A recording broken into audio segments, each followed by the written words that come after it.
Assalamualaikum warahmatullahi wabarakatuh. Saya Siti Zubaidah dari kelas HKIC dengan NIM 19210089.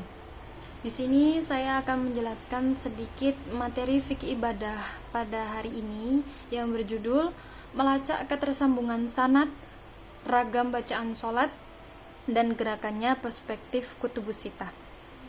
Sebelumnya, sudah kita ketahui bahwasanya sholat merupakan tiang agama dan sholat juga merupakan rukun Islam yang kedua setelah pembacaan syahadat. Dalam keutamaan sholat ini tentunya banyak dalil nakli yang menyebutkan bahwa sholat adalah amalan pertama yang akan dihisab di hari kiamat. Karena sholat adalah amalan dalam rukun Islam, maka amalan ini wajib dikerjakan bagi umat muslim yang sudah baligh dan berakal. Jadi apabila seorang muslim sengaja meninggalkan sholat, maka dosanya itu merupakan dosa besar. Allah juga sudah menegaskan bahwa perbedaan antara orang muslim dan orang kafir itu dilihat dari sholatnya. Nah, karena pentingnya ibadah sholat ini, maka seseorang tidak boleh sembarangan dalam melaksanakannya. Oleh karena itu, dalam tata cara sholat, juga seorang muslim baiknya mengetahui bacaan dan gerakan dalam sholat supaya sholatnya tidak sia-sia.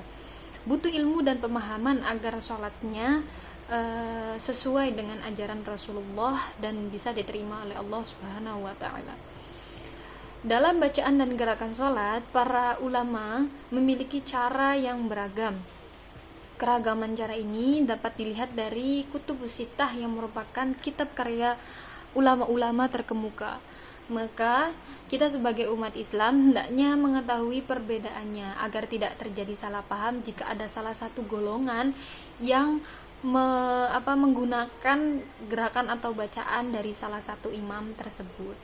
Oleh karena itu, di sini dalam judul melacak ketersambungan sanad, ragam bacaan sholat dan gerakan perspektif Kutubus Sittah ini, harapannya yang sebagaimana yang dikatakan oleh Ustadz Anas sebelumnya, yakni di dalam pelaksanaan sholat seorang bisa mempunyai rujukan-rujukan primer tentang bacaan dan gerakan sholat yang selama ini dilakukan, dan bisa menjadikan seseorang yang selama ini dalam tata cara sholat menjadi muqallid, tetapi paling tidak statusnya berubah menjadi mutabi, yang mana sebelumnya belum bersanad dan hanya mengikuti ajaran-ajaran guru atau para kiainya, menjadi tahu sumber aslinya dan urutan sanadnya. Sebelum ke pembahasan pembacaan dan gerakan sholat, kita perlu kita garis bawahi juga bahwa pentingnya sholat itu karena sholat juga merupakan kewajiban sekaligus kebutuhan rohani seorang muslim. Sholat merupakan komunikasi efektif seorang hamba kepada Allah sebagai Rabb-nya. Ya, karena itu sholat mempunyai kedudukan yang teramat penting dalam kehidupan seorang muslim. Bahkan jika seorang muslim menghadapi berbagai macam masalah dalam kehidupannya, Allah juga sudah memintanya untuk menegakkan sholat, sebagaimana yang dikatakan dalam Al-Quran surat Al-Baqarah ayat 45 yang artinya, dan mohonlah pertolongan kepada Allah melalui sabar dan sholat itu sungguh berat kecuali bagi orang-orang yang khusyuk. Sholat juga menjadi pertanda yang membedakan antara orang kafir dan orang yang beriman, sebab orang yang mendirikan sholat berarti dia meyakini satu-satunya Tuhan yang wajib dan berhak disembah di jagat raya ini adalah Allah. Sholat juga merupakan penentu baik atau selamat atau tidaknya seorang hamba di akhirat kelak. Jadi jika seorang sholatnya baik, maka bisa dipastikan semua amalannya akan baik. Namun sebaliknya, jika sholatnya sudah buruk, maka semua amalannya menjadi buruk atau tertolak. Kemudian masuk ke pembahasan bacaan dan gerakan dalam sholat menurut perspektif Kutubus Sittah. Nah, sebagaimana yang telah kita ketahui juga bahwa sholat itu suatu ibadah atau sholat bisa diartikan sebagai berhadap kepada Allah sebagai ibadah dalam bentuk perkataan dan perbuatan yang dimulai dari takbir dan diakhiri dengan salam. Artinya dalam sholat ini, sholat adalah suatu ibadah yang di dalamnya terdapat bacaan-bacaan dan setiap gerakannya untuk berinteraksi dengan Robnya. Oleh karena itu, dalam mempelajari bacaan dan gerakan sholat perlu mengetahui sumber atau dalilnya, yang mana dalil-dalil ini bisa dipelajari melalui kutubus sittah yang di dalamnya terdapat banyak macam hadis yang sahih diriwayatkan dan tentunya sanadnya juga sampai pada Rasulullah Shallallahu Alaihi Wasallam. Karena dalam melaksanakan sholat seorang juga diperintahkan untuk melakukan sesuai dengan ajaran Rasulullah sehingga ibadahnya juga bisa diterima oleh Allah. Berikut saya menyebutkan beberapa gerakan sholat dan bacaan-bacaannya yang ada di dalam kutubus sittah. Yang pertama yaitu takbiratul ihram dan bacaannya. Takbiratul ihram merupakan gerakan pembuka sholat yang mana setelah orang melakukan takbir, setelah orang melakukan takbir pembuka ini berarti seseorang telah masuk dalam rangkaian ibadah sholat dan diharamkan melakukan apapun yang bisa membatalkannya. Itulah sebabnya takbir yang diucapkan paling awal disebut dengan takbiratul ihram, yang dengannya melarang orang yang sholat melakukan apapun selain gerakan dan ucapan sholat. Sebagai bagian dari sholat, tentunya pelaksanaan takbiratul ihram ini tidak asal dalam mengucapkannya. Ada aturan-aturan tertentu yang harus dipatuhi oleh orang yang hendak melakukan sholat, baik sholat fardu maupun sholat sunnah. Karena kesalahan dalam pelaksanaan takbiratul ihram menjadikan takbiratul ihramnya itu rusak dan berpengaruh atau berakibat pada ketidaksahnya sholat tersebut. Di sini juga dalam artikel ini juga saya sudah menyebutkan untuk teman-teman bisa membacanya. Di sini saya menyebutkan beberapa hadis dari kutubus sittah, yaitu yang pertama hadis yang diriwayatkan oleh Imam Bukhari, kemudian yang diriwayatkan oleh Imam Muslim, kemudian yang diriwayatkan oleh Sunan Tirmidzi, juga yang diriwayatkan oleh Sunan Abu Dawud, kemudian yang diriwayatkan oleh Sunan Nasa'i, kemudian juga yang terakhir yaitu yang diriwayatkan oleh Sunan Ibnu Majah. Di situ juga saya sudah menuliskan urutan sanadnya atau ketersambungan sanadnya. Kemudian yang kedua yaitu meletakkan tangan kanan di atas tangan kiri ketika sholat. Para ulama sepakat bahwa bersedekap ketika sholat adalah hal yang disyariatkan, tetapi ada beberapa ulama juga yang mengatakan bahwa sedekap dalam sholat adalah perkara yang disunahkan.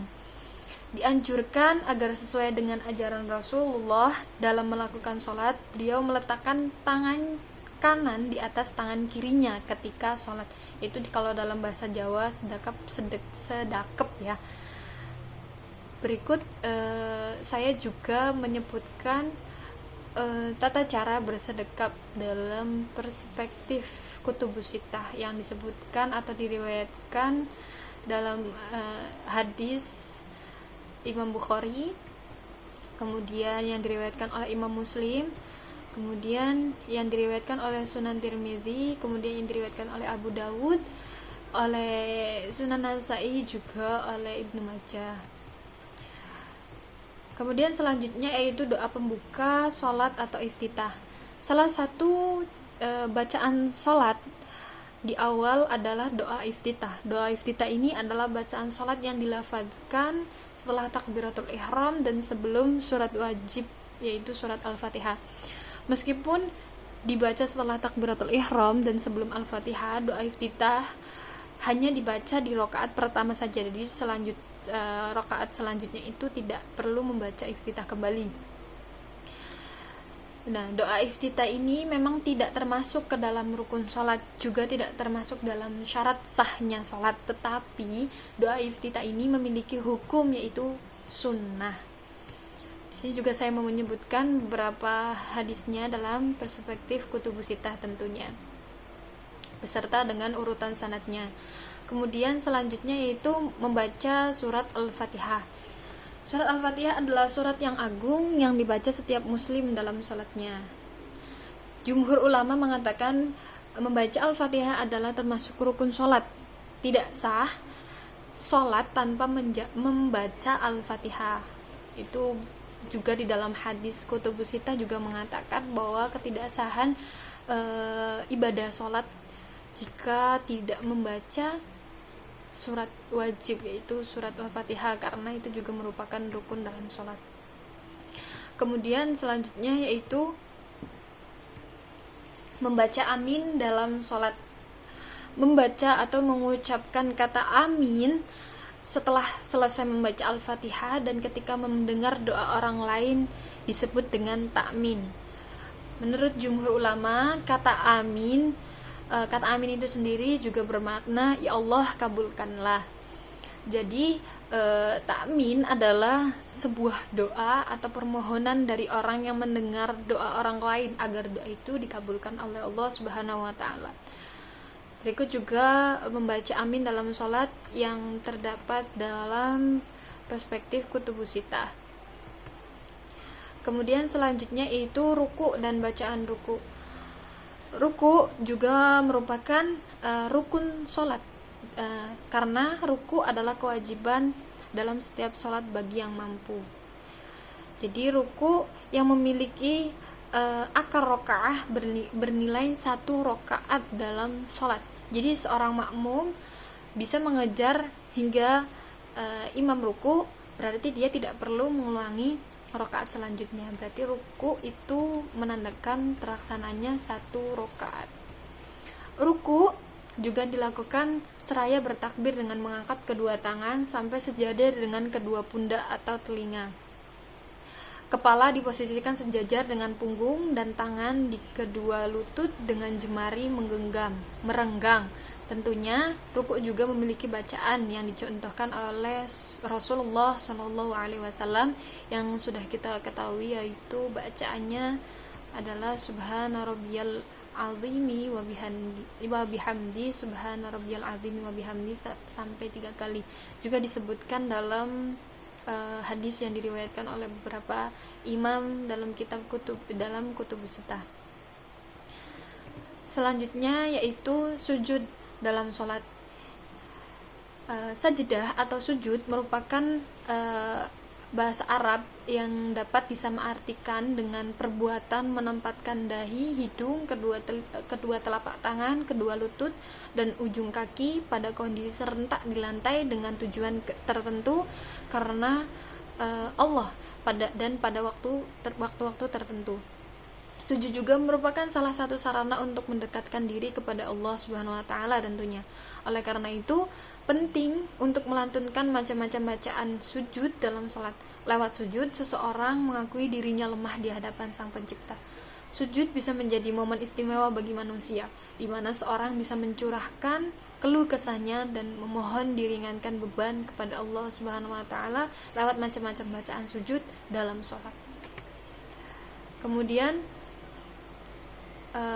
selanjutnya yaitu duduk di antara 2 sujud. Duduk di antara 2 sujud ini juga merupakan rukun dalam sholat, masuk dalam rukun sholat. Nah, duduk di antara 2 sujud adalah gerakan yang dilakukan setelah sujud pertama, jadi di antara kedua sujud itu. Lalu cara duduk di antara 2 sujud yang dicontohkan oleh Rasulullah SAW adalah dengan membentangkan kaki kirinya, lalu ia duduk di atas telapak kaki kanannya serta menghadapkan jari-jari kaki kanannya ke arah kiblat. Berikut juga sudah disebutkan, saya juga sudah menyebutkan beberapa hadis bagaimana tata cara duduk di antara 2 sujud yang terdapat dalam Kutubus Sittah. Kemudian selanjutnya yaitu tasyahud. Tasyahud arti dari kata tasyahud sendiri yaitu membaca tahiyat pada waktu sholat dalam sholat. Ya, pada waktu sholat. Kemudian dalam sholat juga terdapat 2 jenis tasyahud, yaitu tasyahud awal dan tasyahud akhir. Nah, keduanya memiliki perbedaan dalam gerakan dan bacaannya. Dalam penjelasan dari kebanyakan yang sudah kita ketahui bahwa posisi duduk ketika tasyahud awal ini kaki kanan diletakkan ditegakkan, sementara kaki kiri diduduki oleh pantatnya. Sedangkan posisi duduk tasyahud akhir yakni kaki kanan ditegakkan, sementara kaki kiri dimasukkan ke dalam ke bawah betis kaki kanan. Lalu pantatnya duduk di lantai seperti biasa. Untuk bacaan tasyahud awal dan tasyahud akhir juga hampir sama, hanya saja bedanya terletak pada bacaan sholawat Nabi pada bacaan tahiyat itu.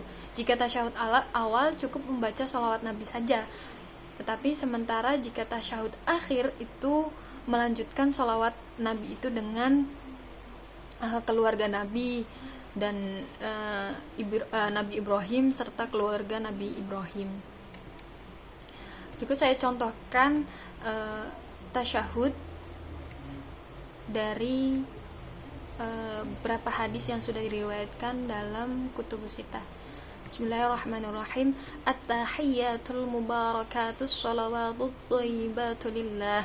Assalamu alayka ayyuhan nabiyyu wa rahmatullahi wa barakatuh. Assalamu alayna wa ala ibadillahis shalihin. Ashhadu an la ilaha illallah wa ashhadu anna Muhammadar Rasulullah. Allahumma salli ala sayyidina Muhammad wa ala ali sayyidina Muhammad kama sallaita ala sayyidina Ibrahim wa ala ali sayyidina Ibrahim wa barik ala sayyidina Muhammad wa ala ali sayyidina Muhammad kama barakta ala sayyidina Ibrahim wa ala ali sayyidina Ibrahim fil alamin innaka Hamidum Majid. Kemudian selanjutnya yaitu duduk tasyahud juga sudah dijelaskan tadi sebelumnya, dan di sini juga saya mencantumkan beberapa hadis yang menjelaskan tentang duduk tasyahud. Kemudian sholawat kepada Nabi, itu membaca sholawat kepada Nabi. Sholawat kepada Nabi juga merupakan rukun sholat yang wajib dilakukan oleh seorang muslim saat melaksanakan sholat. Jika seorang muslim itu membaca bacaan sholawat kepada Nabi, maka sholatnya itu dianggap sah. Tetapi jika tidak membaca, maka tentunya tidak dianggap sah. Di sini sholat kepada Nabi itu yang sudah tadi saya contohkan dalam tasyahud. Kemudian isyarat dengan telunjuk ketika syahadat. Jadi sebagian ulama juga berpendapat bahwa isyarat dengan telunjuk itu dimulai saat mengucapkan syahadat asyhadu alla ilaha illallah. Itu saat illallah, tiada Tuhan kecuali Allah, itu isyarat dengan telunjuk itu dilakukan. Hal ini juga disunahkan sesuai dengan ajaran Rasulullah tentunya. Di sini juga ada beberapa hadisnya. Kemudian selanjutnya yaitu bacaan dan gerakan salam. Yang terakhir yaitu bacaan, ini ternyata terakhir yaitu bacaan dan gerakan salam di akhir sholat. Salam di akhir sholat adalah perbuatan yang disyariatkan juga tentunya, sebagaimana yang telah kita ketahui bahwa sholat itu adalah ibadah yang diawali dengan takbiratul ihram dan diakhiri dengan salam, yang sudah saya jelaskan sebelumnya, yakni yang berarti ketika seseorang sudah mengucapkan salam dalam sholatnya, maka berakhirlah ibadah sholat yang dilaksanakannya. Nah, salam juga dilakukan dengan menoleh ke kanan hingga pipi terlihat dari belakang, maksud dari belakang orang yang sholat. Jadi orang yang di belakang kita itu bisa melihat pipi kita, kemudian menoleh ke kiri hingga pipi juga terlihat dari belakang, dengan disertakan mengucapkan Assalamualaikum warahmatullah. Itulah beberapa atau itulah bacaan dan gerakan dalam sholat beserta hadis-hadis dan urutan sanadnya yang ada di dalam kutubus sittah. Lalu selanjutnya ada hikmah tasyri' dalam sholat, yaitu ada beberapa hikmah dalam sholat. Sholat ya ialah ibadah yang berisikan rangkaian gerakan dan doa bacaan yang diawali dengan takbir dan diakhiri dengan salam. Manusia mulai menunaikan sholat fajar atau mulai menunaikan sholat itu saat fajar, ya ini ketika roh itu bersih dan jiwa berada dalam ketenangan. Keindahan alam tampak berkilau, di mana bintang-bintang cenderung terbenam dan matahari memberitahu dengan terbitnya. Sholat bisa menghapus dosa-dosa kecil dari lahiriah seseorang yang melakukan sholat. Maka tak ada sesuatu yang paling fasih untuk kita serupakan antara orang yang sholat dan ia yang berdiri takbiratul ihram untuk sholat dibandingkan dengan orang yang mempunyai beban berat dari dosa-dosa itu. Ketika dia menundukkan kepala untuk ruku, duduk, meletakkan dahi dalam sujud dan mengulang-ulang sujud, ruku, berdiri dan duduknya, maka beban berat tersebut beban berat orang tersebut itu akan gugur. Di antara hikmah dalam sholat juga terwujudnya ketenangan di dalam hati, sehingga seseorang tidak gelisah ketika terkena musibah-musibah dan tidak menolak kebaikan yang ditunjukkan kepadanya, karena kegelisahan bertentangan dengan kesabaran yang merupakan salah satu sebab utama dari kebahagiaan. Mencegah kebaikan dari masyarakat, membuat dia tidak percaya kepada Sang Maha Memberi rizki dan meninggalkan sesuatu demi jalan kebaikan. Kemudian di antara hikmah sholat juga dapat memperkuat akidah dan keimanan seorang kepada hambanya, karena sesungguhnya sehari-hari godaan kenikmatan duniawi dan godaan setan senantiasa mengganggu akidah seseorang hingga seseorang itu lupa akan keberadaan Sang Khalik yang Maha mengawasi. Oleh karena itu dengan ibadah sholat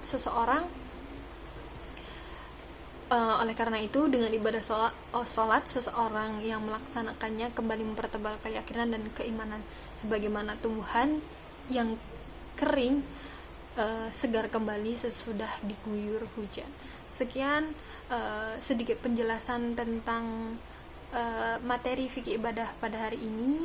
Kurang lebihnya mohon maaf apabila ada kesalahan bacaan atau sumbernya atau penjelasannya juga saya mohon maaf.